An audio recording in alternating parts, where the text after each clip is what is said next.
네, 수요예배 나오신 여러분들을 주님의 이름으로 환영합니다. 네, 우리 하나님 말씀을 함께 읽도록 할 텐데요. 우리 사사기 말씀, 사사기 3장 12절부터 30절까지의 말씀입니다. 12절부터 30절까지의 말씀을 저 한 절, 여러분 한 절 교독하겠습니다.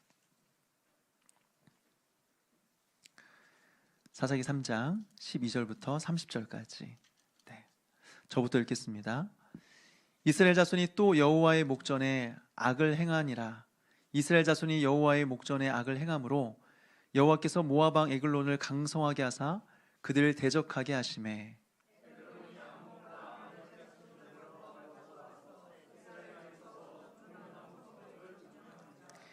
이 이스라엘 자손이 모압 왕 에글론을 18해 동안 섬기니라.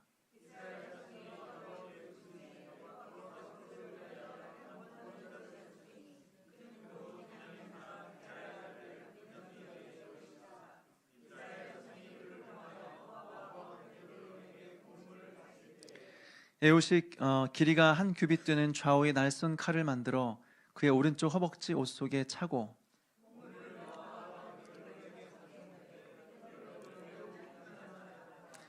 에옷이 곡물 바치기를 마친 후에 곡물을 메고 온 자들을 보내고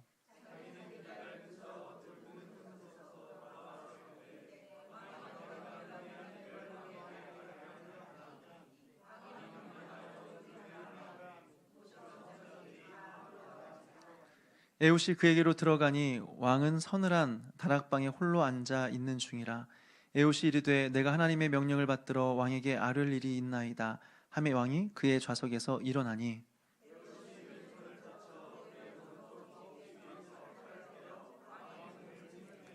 칼자루도 나를 따라 들어가서 그 끝이 등 뒤까지 나갔고 그가 칼을 그의 몸에서 빼내지 아니하였으므로 기름이 칼날에 엉겼더라.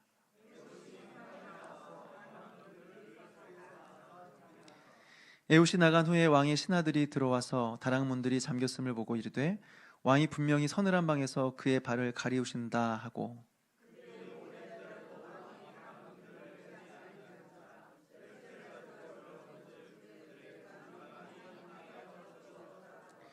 그들이 기다리는 동안에 에웃이 피하여 돌 뜨는 곳을 지나 스이라로 도망하니라.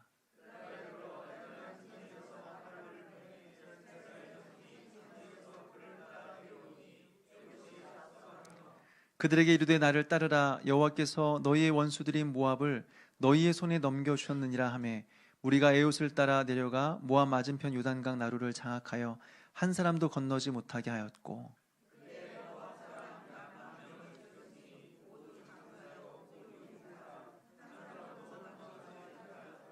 같이 읽겠습니다.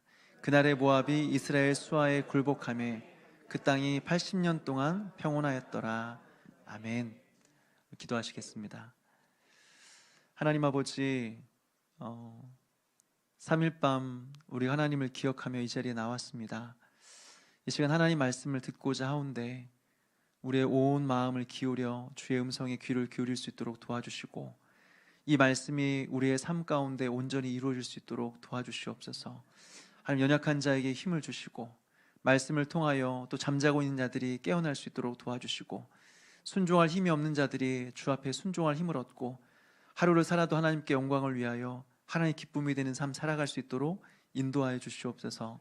감사를 드리옵고 예수님의 이름으로 기도합니다. 아멘. 사사기에 나오는 두 번째 사사 에웃에 대해서 오늘 여러분들과 살펴보려고 합니다. 앞서 저는 사사기에 반복되는 패턴이 있다 말씀을 드렸습니다. 이스라엘의 범죄가 있고 하나님의 징계가 있고 또 하나님의 징계에 대하여서 하나님 이스라엘은 부르짖고 또 그 부르짖음 하나님 들으시고 이스라엘 회복하시는 그런 사이클이 있습니다. 계속 반복되는 패턴이 있는 것이죠. 앞서 우리는 이미 몇 차례 이 부분을 살펴보았습니다. 근데 오늘 우리가 읽은 12절을 보게 되면 이 패턴이 다시 또 시작하는 것을 보게 돼요. 우리 12절 말씀을 같이 한번 읽어볼까요? 12절입니다. 시작. 이스라엘 자손이 또 여호와의 목전에 악을 행하니라. 이스라엘 자손이 여호와의 목전에 악을 행함으로 여호와께서 모압 왕 에글론을 강성하게 하사 그들을 대적하게 하시매. 여기서 우리가 주목해야 될 것은 또입니다. 또 이스라엘 자손이 또 여호와의 목전에 악을 행하니라. 또 여호와의 목전에 행하니라.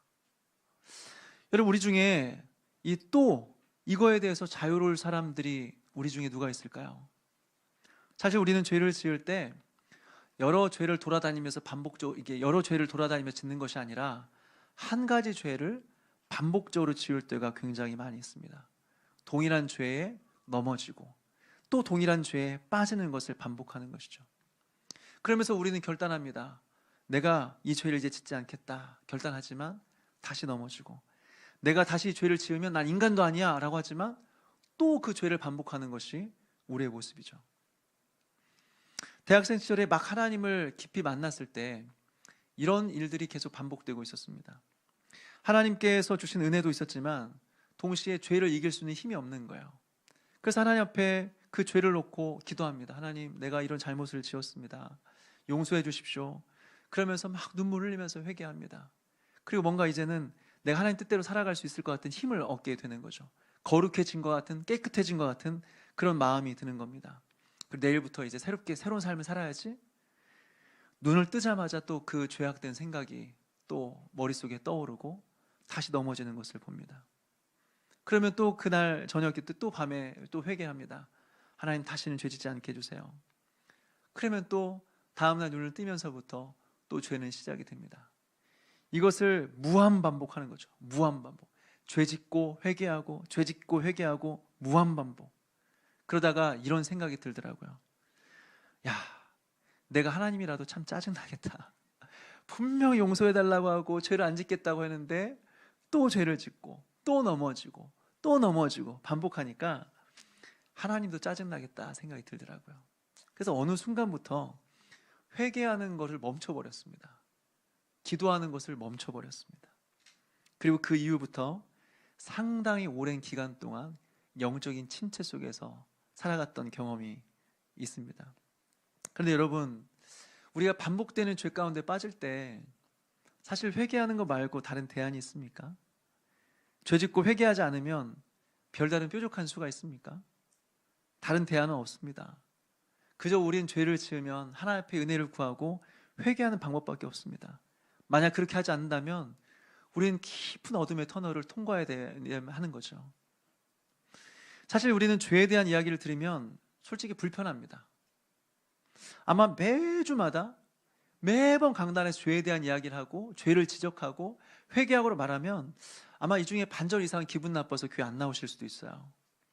왜 그러냐면 이 설교를 들어도 어차피 우리는 죄를 지을 것을 알고 있기 때문에 그렇습니다. 그러니 죄에 대한 이야기가 우리에게는 불편하기만 한 거죠. 그러나 우리는 이 또 문제 앞에서 불편할 것이 아니라 그렇기 때문에 나는 나를 의지할 수 없구나. 그렇기 때문에 내가 예수 그리스도를 의지해야 되는구나. 또 내가 넘어질 수밖에 없는 존재인 걸 내가 알기 때문에 예수님을 바라봐야 되는 거구나. 이 고백이 우리에게 필요하다고 하는 거죠. 이것이 바로 우리가 성경을 바라봐야 될 관점이고 우리가 구약을 바라봐야 될 관점이고 우리의 인생을 바라봐야 될 관점인 겁니다. 또 넘어졌네. 이제 나는 어쩔 수 없어. 하나님도 싫어하실걸? 또 범죄했네. 야, 나는 어쩔 수 없는 인간인가 봐. 이것이 아니라 범죄한 이스라엘 보면서 우울해하고 인간이라는 것은 원래 이렇구나. 참 인간이라는 건 허무하네. 아무것도 아니네. 이렇게 생각할 것이 아니라 죄 가운데 또 넘어지고 또 범죄하고 또 쓰러지는 가운데 예수 그리스도를 바라보는 거죠. 그렇기 때문에 예수님이 필요하지. 그렇기 때문에 내가 예수님을 의지해야지. 그렇기 때문에 오늘도 내가 예수님을 바라보며 살아야지. 여러분, 이것이 신앙생활인 줄 믿습니다. 사사기 말씀을 통해서 여러분, 그런 은혜, 죄 가운데도 다시 반복되는 또 넘어지는 상황 속에서도 다시 예수 그리스도를 바라보는 은혜가 저와 여러분에게 있게 되기를 주님의 이름으로 축원합니다. 이어서 12절 하반절에 보니까 하나님께서는 범죄한 이스라엘을 징계하시기 위해서 모압 왕 에글론을 강성하게 하셨다, 이렇게 말하고 있습니다. 그리고 이제 그 에글론을 통해서 이스라엘을 괴롭히게 하시는 것이죠. 그래서 사실 이 모압은요, 그렇게 강한 나라가 아니었습니다. 무엇보다 이스라엘에 비해서 규모가 작은 나라였습니다. 그래서 민수기 22장 3절을 보게 되면 이렇게 기록되어 있는데 제가 한번 읽어드리겠습니다. 민수기 22장 3절입니다. 모압이 심히 두려워하였으니 이스라엘 백성이 많음으로 말미암아 모압이 이스라엘 자손 때문에 번민하였더라. 지금 어떤 상황이냐면 이스라엘 백성들이 이제 그 40년의 광야 생활을 마치고 약속의 땅으로 이제 이동하고 있는 그런 상황이었습니다. 근데 멀리서 그것을 모압 왕이 바라보는 거예요. 모압 왕이 바라보니까 엄청난 무리의 사람들이 이동하고 있는 겁니다. 장정만 성인 남자만 60만 명이라고 했으니까 여자들과 또 아이들을 포함하면 한 300만 명에서 400만 명 정도 되지 않겠습니까? 그 무리들이 이동하는 것을 모압 왕이 본 거예요. 그것을 보면서 모압 왕이 벌벌 떤 거예요. 왜 그래요? 모압은 그렇게 규모가 큰 나라가 아니었기 때문에 그렇습니다. 그것에 비해서 자신의 나라는 너무 작은 나라였기 때문에 그렇습니다. 그래서 그 엄청난 무리의 그런 규모를 보면서 벌벌 떨었던 거죠. 그래서 13절에 보니까 모압 왕 에글론이 암몬과 아말렉 자손을 모아서 연합군을 형성해서 이스라엘을 친다고 그렇게 나와 있습니다. 너무 규모가 작고 너무 힘이 없으니까 그 나라가 혼자 이스라엘을 치고 점령하는 것이 아니라 다른 나라들과 함께 연합군을 형성해서 힘을 규합해서 이스라엘을 점령했다라고 하는 거죠. 그런데 어디를 먼저 치는가? 함께 연합군을 형성해서 어디를 먼저 공격했는가? 여기서 보니까 종려나무 성읍이라고 되어 있습니다. 여러분, 종려나무 성읍이 어딘지 아십니까? 바로 여리고성을 의미합니다. 이스라엘 백성들이 가나안 땅에 들어와서 가장 먼저 점령한 땅이 바로 여리고성이죠. 엄청난 높이에 엄청난 규모의 성이었습니다. 하나님 말씀에 순종하여서 모든 이스라엘 백성들이 이 여리고성을 한 바퀴씩 돌았습니다. 그리고 마지막 날에는 7바퀴를 돌고 소리 한번 와 지르니까 이 성이 완전히 무너져 내려버렸습니다. 여러분, 이것이 이스라엘 백성들이 가나안 땅에 들어가서 첫 번째 경험한 하나님 주신 승리였습니다. 그러니까 여리고성을 생각할 때는 이스라엘 백성들에게 있어서는 상징적인 그런 도시였다, 상징적인 성이었다고 하는 거죠. 아, 하나님께서 우리에게 승리를 허락하셨다. 우리는 아무것도 할 수 없지만 하나님께서 우리를 위하여 싸우셨다, 일하셨다. 하나님께서 이 땅을 우리에게 주셨다라고 하는 어떤 상징적인 것이 바로 종려나무 성읍, 바로 여리고성이었다고 하는 것이죠. 아마 사람들은 이 여리고성을 보면서 사람들에게 간증하면서 자랑했을 수 있습니다. 저거 봐라, 저렇게 크고 견고한 성을 우리 하나님께서 주셨다. 내가 그 옆에서 봤는데 여리고성이 막 무너질 때 내가 봤는데 어마어마했다. 우리 이런 걸 경험한 사람들이야. 하나님 우리와 함께 하셔 라고 자랑했을지 모르겠습니다. 이전의 승리를 추억하면서 엄청난 자부심을 가지고 살아갔을 수도 있습니다. 그런데 그것은 다 옛날 얘기죠. 옛날에 그렇다는 것입니다. 중요한 것은 현재라고 하는 것이죠. 지난주에 살펴보았던 사대교회도 마찬가지 아닙니까? 이전에 어마어마한 부흥을 경험했던 교회였다고 하는 거죠. 많은 사람들의 입에 오를 내릴 만큼 유명한 교회였다고 하는 거죠. 그런데 중요한 것은 그것이 옛날 얘기라는 거예요. 현재가 아니라는 것입니다. 오늘 내가 하나님 앞에 믿음으로 살아가는 것이 중요한 것이지 옛날에 내가 어떻게 했다, 옛날에 어떤 것을 경험했다, 그것은 큰 의미가 없는 이야기입니다. 사랑하는 여러분, 우리 옛날 얘기하지 말았으면 좋겠어요. 내가 청년 때는, 내가 결혼 전에는 좀 이런 얘기 안 했으면 좋겠어요. 물론 지난날의 하나님의 은혜를 기억하는 것이 은혜의 방편일 수 있습니다. 그래서 과거에 하나님 주신 은혜를 기억하면서 영혼을 회복하는 그런 은혜의 그런 이제 방법들이 있긴 합니다. 그렇지만 우리는 오늘 주신 하나님의 은혜로 살아가는 것입니다. 오늘 나와 함께 하시는 그 하나님의 은혜로 우리는 살아간다고 하는 것이죠. 그런 현재적인 은혜 속에, 옛날의 은혜가 아니라 그런 현재적인 은혜 속에 살아가는 그런 저와 여러분 되시기를 주님의 이름으로 축원합니다. 이어서 15절에 보니까 모압 왕 에글론을 18년 동안이나 섬기다가 이제 힘드니까 여호와께 부르짖었다라고 말하고 있습니다. 부르짖었다고 하는 것은 이제 회개를 의미하는 것이겠죠. 그런데 여기서 주목하고 싶은 것은 부르짖었다, 회개했다 이것보다도 이 사람들이 얼마 만에 회개했느냐, 얼마 만에 여호와의 이름을 부르짖었느냐라고 하는 것입니다. 성경에 보니까 18년이라고 말하고 있습니다. 여러분 대단하지 않습니까? 이 긴 기간 동안 모압 왕 에글론의 압제 속에서 살아갔을 텐데, 그리고 계속해서 18년 동안 힘들었을 텐데 이제서야 하나님 앞에 부르짖었다고 하는 것입니다. 여러분 왜 이렇게 오랜 시간이 걸렸을까요? 왜 이렇게 오랜 시간 동안 압제와 고난 가운데 있었을 텐데 왜 이제서야 여호와 하나님의 이름을 불렀을까요?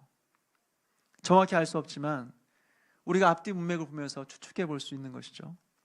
예전에 메소포타미아 왕에 의해서 8년 동안이나 압제당하며 고난당했던 적이 있었습니다. 무슨 말이냐면 고난이 그 8년 동안 고난을 당하면서 그 고난이 익숙해진 것입니다. 8년 동안 다른 나라에 의해서 고난을 받아보니까 이제 고난에 대해서 어느 정도 내성이 생긴 거죠.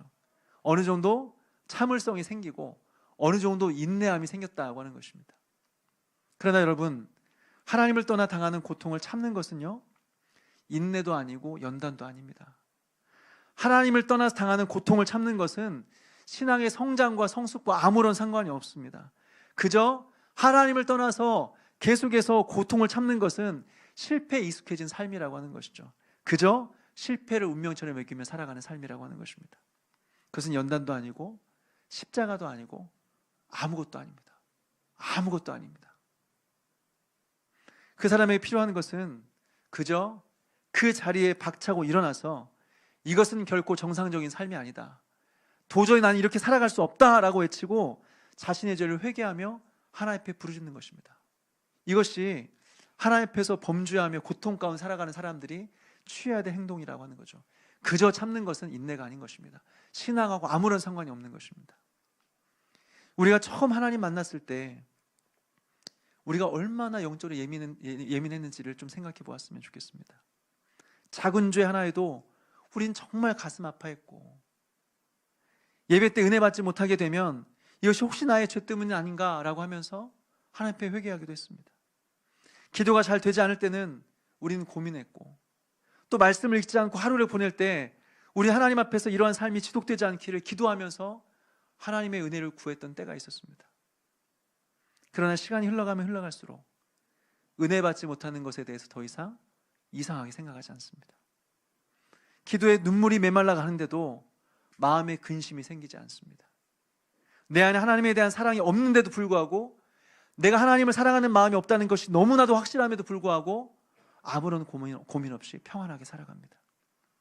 그렇게 10년, 20년, 30년, 40년을 껍데기와 같이 신앙생활하면서 살아가는 것, 이것이 혹시 우리의 모습은 아닙니까? 그렇게 버티면서 신앙생활하는 것이 도대체 우리에게 무슨 의미가 있을까요? 그렇게 오랜 기간 동안 하나님을 떠나서 고통을 참는 것이 도대체 우리에게 무슨 의미가 있을까요? 10년, 20년, 30년, 40년 그렇게 생활하는 것이 하나님 나라에 어떤 의미가 있을까요? 여러분, 우린 돌이켜야 됩니다. 그리고 하나님께 부르셔야 됩니다. 하나님 앞에 나와서 우리는 회개해야 되는 것입니다. 하나님은 부르짖고 회개하는 이스라엘을 위하여서 이제 성경에 보니까 한 사람을 세우시는데요, 15절에 보니까 베냐민 사람 게라의 아들 왼손잡이 에훗, 이렇게 말하고 있습니다. 베냐민 사람 게라의 아들 왼손잡이 에훗. 여러분, 이 소개를 하나하나 따지고 보면요, 상당히 좀 이렇게 흥미롭습니다. 그리고 이 사람에 대한 아주 구체적인 정보가 나오기 시작합니다. 먼저 이 사람은 베냐민 사람이라고 했습니다. 베냐민이라고 하는 뜻은요, 히브리어로 오른손의 아들이다 라는 의미가 있어요. 그러니까 베냐민 사람이니까 오른손의 아들의 사람인 것입니다. 그런데 그 사람은 왼손잡이입니다. 오른손의 아들 출신인데 이 사람은 왼손잡이입니다. 이 왼손잡이는 타고난 왼손잡이를 말하는 것이 아닙니다. 원래는 오른손잡이였는데 후천적인 노력에 의해서 왼손잡이가 되는 것을 말하는 것이 아닙니다. 정확히 말하면 왼손잡이가 아니라 오른손이 불구인 사람이란 뜻입니다. 오른손이 불구가 되어서 오른손을 쓸 수 없는 사람, 왼손밖에 없는 사람이 바로 이 왼손잡이라고 하는 의미죠. 다시 말해서 장애를 가진 사람이라는 뜻입니다. 그러면 이 사람의 이름의 뜻이 무엇인지 아십니까? 이 사람의 이름, 이 에훗이라는 의미의 뜻은 강하다 이런 의미도 있지만 어떤 의미가 있냐면 외톨이, 왕따라는 그런 의미가 있습니다. 그러니까 이 사람의 소개를 종합해서 모아보자면 오른손의 아들이라고 불리는 베냐민 지파에서 오른손이 불구가 된 왼손잡이 외톨이라고 소개할 수 있습니다. 여러분 한번 생각해 보십시오. 이스라엘 첫 번째 사사는 온닐이었습니다. 그는 출신부터가 장자 지파인 유다 지파 출신이었습니다. 그리고 갈렙의 그 유명한 갈렙의 사위였습니다. 또한 갈렙의 말을 듣고 드비를 점령할 만큼 다른 사람들은 가만히 있는데 제가 정복하겠습니다 라고 말할 수 있는 굉장히 용감한, 용기 있는, 리더십이 있는 그런 사람이었습니다. 사사가 되기에, 많은 사람들의 지도자가 되기에 굉장히 적합해 보이는, 합당해 보이는 그런 사람이었습니다. 그런데 오늘 두 번째 사사는 전혀 그런 것과 어울리지 않는 사람이죠. 오른손이 불구가 된, 장애를 가진, 그리고 사람들로부터 따돌림을 당하는 외톨이 왕따였습니다. 과연 이런 사람도 사사가 될 수 있나? 우린 질문하게 되는 거죠. 그래 여러분, 하나님의 생각과 우리의 생각은 다릅니다. 중요한 것은 얼마나 이 사람이 많은 것을 갖추고 있느냐, 얼마나 많이 준비가 되어 있느냐, 얼마나 실력을 가지고 있느냐, 이것이 아니라 우리가 하나님께 붙들렸느냐, 우리가 하나님 손에 있느냐, 하나님께서 사용하신 사람이냐, 이것이 훨씬 더 중요한 것이라고 하는 것입니다. 하나님께 붙들리면요, 우리의 약점이나 우리의 그런 부족함들은 전혀 문제가 되는 것이 아닙니다. 우리가 하나님 손에 붙들려 있다고 한다면, 하나님께서 우리를 사용하시기로 마음 먹었다고 한다면 우리의 지혜와 우리의 실력은 전혀 문제가 되지 않는다고 하는 것이죠. 그래서 여러분, 우리가 하나님께 붙들린 인생, 하나님의 손에 붙들린 인생, 하나님께서 사용하시는 그런 인생 되기를 주님의 이름으로 축원합니다. 이어서 보니까 이스라엘 자손이 모압 왕 에글론에게 공물을 바칠 때 이제 이 에훗이 따라가는 것을 보게 됩니다. 아마도 에훗이 에글론에게 공물을 바치기에 굉장히 적합한 인물이었던 것 같아요. 왜 그럴까요? 오른손이 불구인 사람이기 때문이죠. 장애를 가진 사람이기 때문이죠. 그러니까 아무리 공물을 가지고 왕 앞에 가까이 나아가서 뭔가를 해도 전혀 의심을 받지 않을 만한, 위협이 되지 않을 만한 그런 사람이라고 판단이 되었던 것이죠. 그래서 오랫동안 이제 에훗은 에글론 왕에게 공물을 바치는 사람으로 그렇게 섬겼던 것 같아요. 오늘 또 에훗은 모압 왕 에글론을 향하여서 공물을 들고 나아갑니다. 그런데 에글론을 죽일 칼을 준비하는 것이죠. 그런데 칼을 오른쪽 허벅지 옷 속에 숨겨놨다고 나오고 있어요. 왼손잡이인데 칼을 오른쪽에 숨겨놨다. 아마도 왼손잡이이기 때문에 왕을 해치기 위해서 칼을 준비했다면 아마 그 칼은 왼쪽에 있을 것이다, 사람들은 생각했을 것이고, 아마 이제 왔다 갔다 하면서 왼쪽에 어딘가를 계속 지켜봤을 것 같아요. 그런 의심을 받지 않기 위해서 오른쪽에 칼을 준비한 것 같습니다. 그리고 이제 왕 앞으로 나아가는데요, 이제 성경은 17절에 이 왕에 대해 소개를 합니다. 그런데 이 왕에 대한 소개가 참 재밌습니다. 17절에 보니까 뭐라고 나와 있냐면, 공물을 모압 왕 에글론에게 바쳤는데 에글론은 매우 비둔한 자였더라, 이렇게 소개하고 있어요. 여러분, 에글론이라고 하는 이 사람의 이름, 에글론이라는 이름의 뜻이 어떤 의미냐면 살찐 송아지라는 그런 의미가 있습니다. 살찐 송아지. 그렇게 17절을 다시 한번 이름의 뜻을 넣어서 이렇게 풀어보면 이렇게 되는 겁니다. 살찐 송아지는 매우 비둔한 자였더라. 살찐 송아지가 매우 비둔한 자였더라 라는 소개가 되는 겁니다. 살찐 송아지가 너무 살이 쪄서 몸놀림이 굼떴더라 라는 그런 의미인 거죠. 다시 말해서 18년 동안이나 이스라엘 다스린 나라, 엄청나게 강해 보이는 나라, 그 나라를 다스리고 있는 왕 치고는 되게 엉성해 보이지 않습니까? 굉장히 위험 있어 보이고 굉장히 두려운 것처럼 그렇게 생각이 되는데, 실제로 보니까 살이 찌고 행동이 굼뜬 그런 존재였다고 하는 거죠. 에훗은 이 왕에게 나아갑니다. 그리고 조용히 이제 이 거사를 치르기 위해서 공물을 바치고 돌아오다가 같이 온 사람들을 다 보내고 다시 왕 앞으로 나아갑니다. 그리고 왕에게 말하죠. 왕이여, 내가 은밀한 일을 왕에게 아뢰려 하나이다 라고 말합니다. 그러니까 왕이 다 조용하게 하고 주변에 있는 사람들을 다 내보냅니다. 왜 은밀한 일을 말하려고 하는데 다 내보냈을까요? 사실 이것은 은밀한 그 말이라고 해석이 될 수 있겠지만 사실 어떤 은밀한 물건이라고 해석이 될 수도 있습니다. 아마 은밀한 일을 당신에게 구하러 왔습니다 라고 했을 때 아마 이 왕은 제가 특별히 왕을 위해서 특별한 은밀한 선물을 좀 준비했습니다, 아마 이렇게 이해를 했었던 것 같아요. 그래서 사람들 안 보이게 다 내보내고 이제 그 선물을 받을 준비를 하고 있는 거죠. 사람들을 다 밖에 내보냈습니다. 이것은 무엇을 보여주고 있냐면 이 왕이 매우 비둔하고 뚱뚱하고 동시에 굉장히 탐욕스러운 사람이었다고 하는 것을 보여주고 있어요. 선물을 준다니까 막 흥분해서 이제 정신을 차리지 못하고 사람들 다 내보내고 자신의 안전에 대해서 생각하지 못하고 선물 받을 준비를 하고 있는 굉장히 탐욕스러운 사람임을 보여주고 있는 겁니다. 그때 에훗은 준비한 칼을 빼내 왕을 찌릅니다. 22절에 보니까 이렇게 설명이 돼요. 칼자루도 나를 따라 들어가서 그 끝이 등 뒤까지 나갔고 라고 되어 있습니다. 그 끝이, 칼끝이 등 뒤까지 나갔고 라고 되어 있어요. 그런데 이 말의 원래 의미를 보게 되면 칼끝이 등 뒤로 나갔다 이런 표현은 없습니다.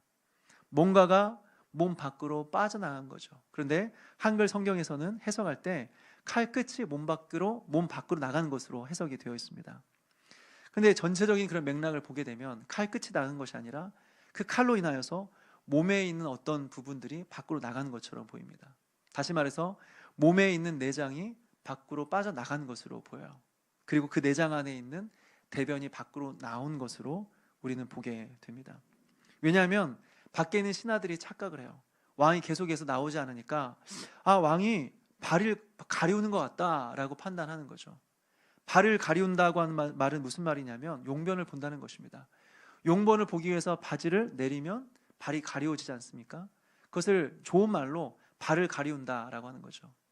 근데 아마 칼을 찌르면서 그런 분비물들이 밖으로 나왔던 것 같고 그 냄새 때문에 밖에 있는 신하들은 왕이 용변 보나 보다 이렇게 생각하면서 밖에서 계속해서 기다리고 있었다는 거예요.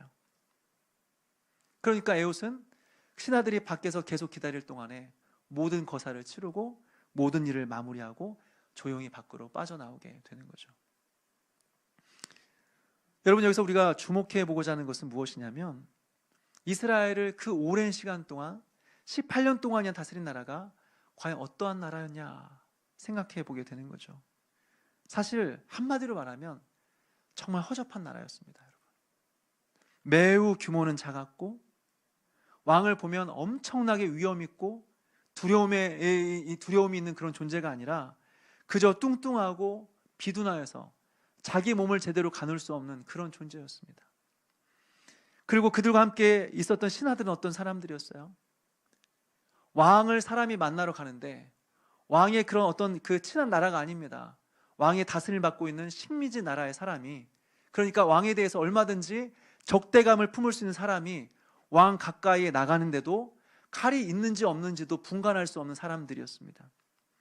그리고 왕이 죽어 있었는데도 불구하고 왕이 발을 가리우시는지 죽어 있는지 확인도 할 수 없는, 상황 파악도 안 되는 그런 허접한 나라였다고 하는 것이죠.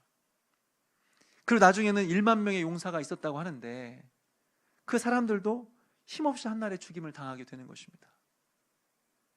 오늘 성경은 이스라엘 다스린 나라가 이렇게 별것 없고 이렇게 작고 조잡하고 허접한 나라였음을 계속해서 보여주는 것입니다. 그러면서 또 동시에 뭘 보여줍니까? 그런 나라에 18년 동안 지배를 받고 있었던 이스라엘의 형편을 보여주고 있는 것이죠. 이스라엘보다 규모도 작고 힘도 없고 오합지졸인 그런 나라에 그 오랜 시간 동안이나 지배를 받고 있었다는 것입니다. 얼마나 답답한 상황입니까? 여러분, 그런데 어떻게 이런 일들이 가능할까요? 어떻게 말도 안 되는 이런 나라에 오랜 시간 동안 지배를 받았던 것일까요? 결론 하나입니다. 죄 때문에 그렇습니다, 여러분. 사람들이 죄를 짓고 죄에 빠지면 가장 먼저 찾아오는 것은 지성의 어두움입니다. 옳고 그름이 분간이 안 되는 거예요. 뭐가 중요한 일인지, 뭐가 중요하지 않은 것인지, 뭐가 가치가 있는 것인지, 뭐가 가치가 없는 것인지, 뭘 우선해야 되는지, 뭘 그 다음에 해야 되는지 분간이 안 되는 것입니다. 분간이 안 되니까 혼란 속에서 살아가는 것이죠. 죄를 짓고 분간이 안 되니까 이 나라를 우리가 다스려야 되는 것인지 정복해야 되는 건지 분간이 안 되는 겁니다. 오랜 시간 동안 이리저리 끌려다니며 곡물까지 바치면서 그렇게 지배를 받았던 인생이라고 하는 거죠. 우리도 마찬가지 아닙니까? 우리가 죄 가운데 빠지면 분간하지 못해요. 섬겨야 될 하나님을 섬기지 않고 하나님을 대적하고, 대적해야 될 죄와 세상과 마귀를 대적하지 않고 세상을 섬깁니다. 그리고 죄 가운데 빠져서 이리저리 끌려다닙니다. 아, 내가 죄를 지으면 안 되지, 내가 이 죄를 지으면 내가 사람이 아니지, 내가 회개해야지, 돌이켜야지. 또 죄에 빠지고 그러면서 혼자 하는 말은 무엇이냐면, 아, 난 어떻게 할 수가 없어, 죄는 너무나 대단하고 커, 나는 이 죄를 이길 수가 없어, 이길 힘이 없어.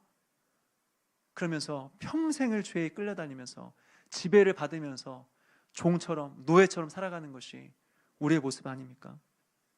그런데 하나님의 은혜로 이 죄를 딱 이겼을 때 우리 안에 경험되어지고 깨달아지는 것은 뭐냐면, 별것도 아닌 것에 내가 평생 끌려다녔구나, 아무것도 아닌 것에 내가 평생 끌려다녔구나, 야, 내 인생 참 억울하다, 내 시간 너무나 아깝다라고 고백하지 않습니까? 그럼 별것도 아닌 죄에 우리가 끌려다니는 것은 우리가 죄 가운데 넘어졌기 때문에 그렇습니다. 또 우리가 살아가다 보면 세상이 너무나 커 보이지 않습니까? 막 어마어마한 세상, 이 세상 앞에서 아무것도 아닌 그런 그 앞에서 두려워하는 우리 존재를 깨닫지 않습니까? 그런데 이것 또한 우리가 죄 가운데 있기 때문에 그렇습니다. 우리가 진짜 믿음으로 하나님을 바라본다면 온 세상보다 크신 하나님을 보게 됩니다. 그리고 우리의 문제보다 크신 하나님을 바라보게 됩니다. 그 하나님을 두려워하고 그 하나님을 바라보게 되면 이 세상은 아무것도 아니구나, 우리 앞에 놓여 있는 문제는 아무것도 아니구나 생각하면서 담대하게 이 세상을 살아갈 수 있는데, 우리가 죄에 빠지다 보니까 분별력을 잃어버리고 무엇을 두려워해야 되는지, 무엇을 섬겨야 되는지, 무엇을 대적해야 되는지 알지 못한 채 죄를 섬기고 하나님을 대적하면서 살아가는 것이죠.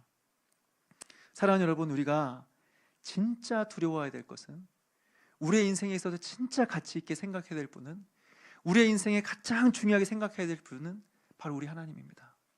우리 하나님을 섬기고 우리 하나님을 두려워하면 세상이 두렵지 않은 것입니다. 우리 하나님을 바라보고 우리 하나님을 의지하면 더 이상 우리는 사람 의지하지 않고 세상 의지하며 살아가게 되는 것입니다. 오늘 말씀을 기억하면서 우리가 정말 두려워할 분이 누구신지, 우리가 정말 의지할 분이 누구신지를 우리가 마음속에 생각했으면 좋겠습니다. 지금까지 우리가 의지하고 있었던 이 세상의 것들, 죄의 것들, 그리고 우리의 탐욕과 욕심과 우리의 문제들 더 이상 바라보지 않고 우리의 문제보다 크신 하나님, 세상보다 크신 하나님, 그 하나님 바라보며 그 하나님 의지하며 그 하나님 찬양하며 믿음으로 살아가는 그런 저와 여러분 되시기를 주님의 이름으로 축원합니다.